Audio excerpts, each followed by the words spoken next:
Miles Davis introduced modal jazz and a bit of pentatonic playing in the 50s. And probably led Coltrane into figuring much more about these great shapes, the pentatonic scales. Mr. Brecker, Chris Potter, Bob Burke and a lot of other saxophone players took this much further. Let's begin with looking into Miles Davis' playing on So What, how he's using the pentatonic scales there. Miles Davis played these beautiful, very simple lines in the E minor pentatonic scales and make these sound really jazzy. Where many would think that the pentatonic scales are only for heavy metal guitarists or poppy saxophone. What Miles Davis does to make this sound really jazz-like is playing small melodic thematic phrases.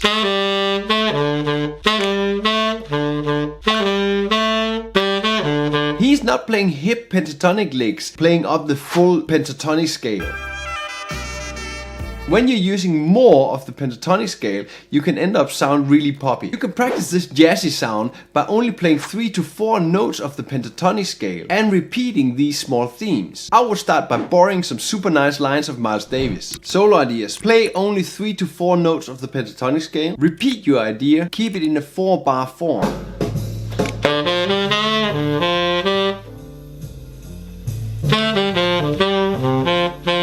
To spice up the lines, I use bigger jumps.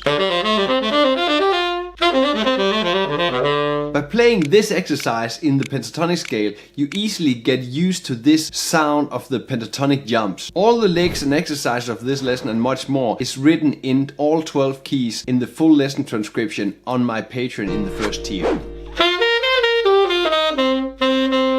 Playing the pentatonic scales over a major chord would sound like this.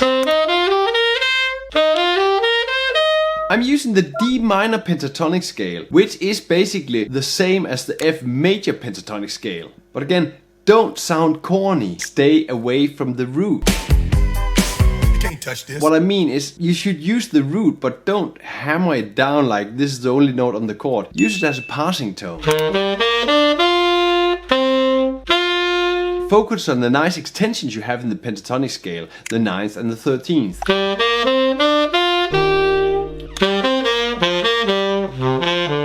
Check this out. If you want an even hipper sound, you can use the A minor pentatonic scale on the F major chord. And what I said, you can find all these licks on the Patreon on the first tier. Now that we anyways are working with an F chord, let's move on to a dominant chord. In this 2-5-1 in B flat, I use the D minor pentatonic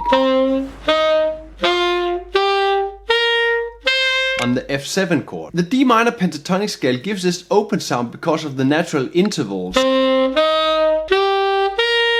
that are in the pentatonic scale. And you get this less confronting sound because you actually leave out one of the very, very heavy leading tones, the E flat, going to B flat. Looking at the C minor 7, F7, B flat major 7, we can easily use a pentatonic scale on the C minor 7 chord, as we did on the earlier example. On So What, on the E minor we use the E minor pentatonic. On this C minor we use the C minor pentatonic. What we get in the 2-5-1, the C minor F7, we get two pentatonic scales next to each other. We get the C minor 7 pentatonic and we get the D minor pentatonic scale. This is a really great tool to make parallel movements up and down these two scales using thematic playing. A great way to train this is to move these patterns half steps up pentatonic scales or whole steps up pentatonic scale. Check this exercise. Checking out dominance, we can move this one step further. Using this parallel movement, we can use it when we are tritone substituting the dominant. Take a look at this. We have an F sharp minor 7, the B7 and an E major 7. We're going to tritone substitute the B7 with an C minor 7 F7. And you see what's happening? The C minor 7 F7 is the C minor pentatonic and the D minor pentatonic. So what we're playing here is normal F sharp minor 7 chord, then we're playing 2 pentatonic scales in the B7 bar, the C minor 7, the F7, so the C minor pentatonic and the D minor pentatonic, leading on to the E major 7 chord. Checking out more pentatonics, I've added 2 videos for you here. How to use one pentatonic scale and still sound super great in a blues, and really going into depth how to play changes with pentatonic scales on the other side. Remember that all licks and exercises plus a ton more material in all 12 keys can be found on the Patreon on the first tier. Any questions, you're welcome to ask them in the comments below. Like and subscribe, you're always welcome. All the links are in the description below. Play music, have fun.